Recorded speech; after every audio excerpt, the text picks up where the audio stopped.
Badai bercampur api, pasir, dan sambaran petir, ditambah banjir yang menerjang sejumlah wilayah di Israel. Benarkah ini adalah bentuk peringatan dari Allah Subhanahu wa Ta'ala? Konflik antara Israel dan Palestina hingga kini belum juga menemukan jalan damai. Bahkan, kondisi di lapangan justru semakin mengkhawatirkan karena Israel terus menggempur wilayah Palestina, terutama jalur Gaza. Serangan demi serangan yang dilancarkan oleh militer Israel inilah yang membuat dunia internasional angkat bicara dan mengecam keras tindakan tersebut. Intinya, agresi Israel telah melewati batas kemanusiaan dan harus segera dihentikan. Salah satu kekuatan yang mencoba menghentikan agresi ini adalah kelompok Houthi dari Yaman. Belum lama ini, mereka sukses meluncurkan rudal ke wilayah Israel sebagai bentuk dukungan terhadap perjuangan Palestina. Namun, hanya berselang 1 hari, Israel langsung melancarkan serangan balasan. Serangan tersebut sangat dahsyat dan menimbulkan korban jiwa di pihak Houthi.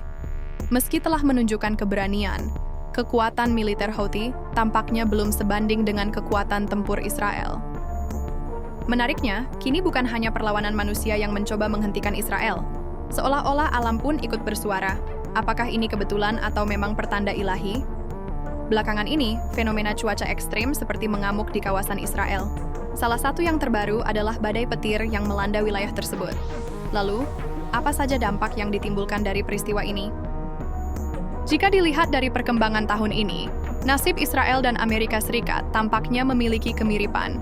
Keduanya sama-sama dihantam oleh bencana alam. Anehnya, jenis musibah yang menimpa kedua negara itu juga hampir identik, mulai dari kebakaran hebat hingga banjir besar.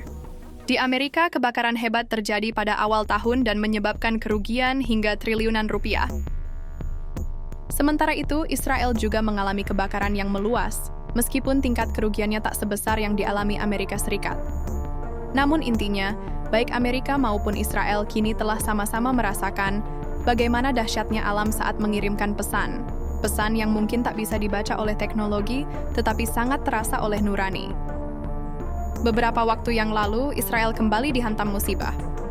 Kali ini, banjir melanda wilayah selatan negara tersebut, tepatnya di kota Dimona.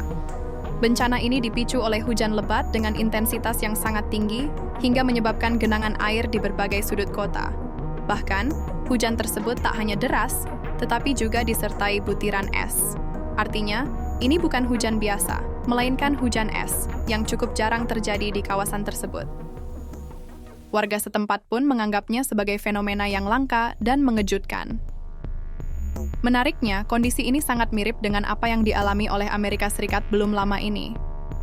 Di negeri Paman Sam, banjir besar juga sempat melumpuhkan sejumlah wilayah. Parahnya lagi, suhu ekstrem yang menyelimuti wilayah terdampak menyebabkan air banjir membeku.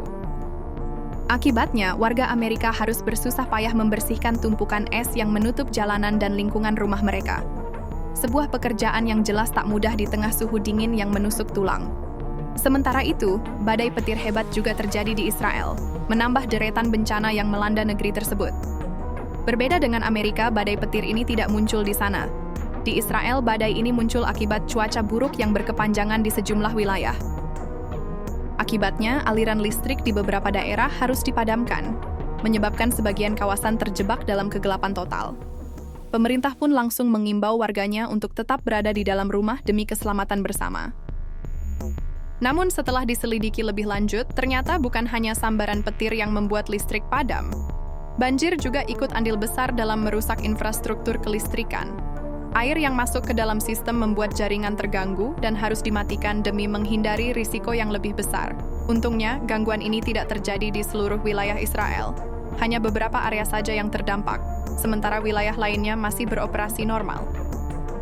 Meski demikian, kejadian ini seolah menjadi peringatan keras dari alam kepada Israel. Negara tersebut selama ini kerap melancarkan agresi terhadap Palestina tanpa henti. Dan kini, ketika bencana datang bertubi-tubi, banyak yang mulai bertanya, apakah ini sekadar fenomena cuaca ekstrim? Atau bisa jadi ini adalah bentuk teguran dari Sang Pencipta terhadap kesombongan dan kekejaman yang selama ini dilakukan? Bahkan, mereka sampai memblokir bantuan makanan yang ditujukan untuk rakyat Palestina. Banyak warganet pun dibuat bingung karena bom-bom milik Israel dilaporkan tak meledak di Gaza. Hingga kini, Israel tampaknya belum jera melakukan agresi ke wilayah Palestina. Serangan terbaru, menurut laporan dari Badan Pertahanan Sipil Gaza, menyasar sebuah gedung sekolah yang sebenarnya menjadi tempat pengungsian warga sipil Palestina yang kehilangan tempat tinggal. Dalam insiden tersebut, Badan Pertahanan Sipil Gaza menyebutkan bahwa sebanyak 31 orang meninggal dunia. Militer Israel dalam keterangannya mengklaim bahwa gedung yang mereka hancurkan adalah markas komando dan pusat kendali milik Hamas di wilayah tengah jalur Gaza. Menurut mereka, gedung tersebut digunakan untuk menyimpan senjata dan bukan semata bangunan sipil. Namun di balik serangan itu, ada satu kejadian yang cukup mengejutkan. Sebuah bom milik Israel ternyata gagal meledak di area serangan. Bom yang tidak aktif tersebut kemudian ditemukan dan diamankan oleh kelompok Hamas, yang dikabarkan akan menggunakannya kembali sebagai bagian dari serangan balasan terhadap Israel.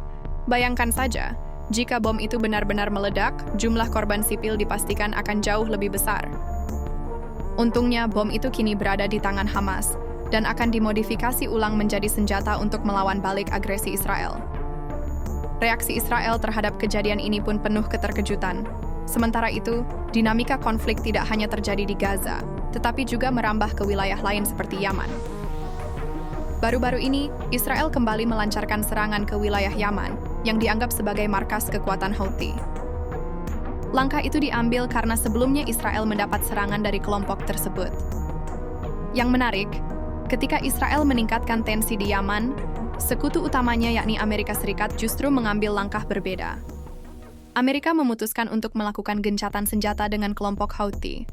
Kesepakatan ini disampaikan langsung oleh mantan Presiden Donald Trump dalam pernyataan resminya kepada media. Ia mengatakan bahwa kelompok Houthi telah menyatakan tidak ingin melanjutkan perang dan menghentikan segala bentuk serangan terhadap kapal-kapal di Laut Merah. Mereka sudah menyampaikan keinginan untuk tidak bertempur lagi, dan kami menghormati keputusan itu, karena itulah kami akan menghentikan pengeboman, ujar Trump, dikutip dari The Jerusalem Post. Mereka menyerah, mereka bilang tak akan menyerang kapal lagi, dan itu memang tujuan kami sejak awal. Pernyataan Donald Trump akhirnya mendapat respons tegas dari juru bicara kelompok Houthi, Muhammad Abdul Salam. Intinya, ia menegaskan bahwa pasukannya tidak akan gentar meskipun Amerika kembali melanjutkan serangannya di masa depan. Meskipun saat ini kedua pihak telah menyepakati gencatan senjata, Houthi memperingatkan bahwa jika Amerika kembali melancarkan agresi, maka mereka pun siap untuk memberikan perlawanan sengit.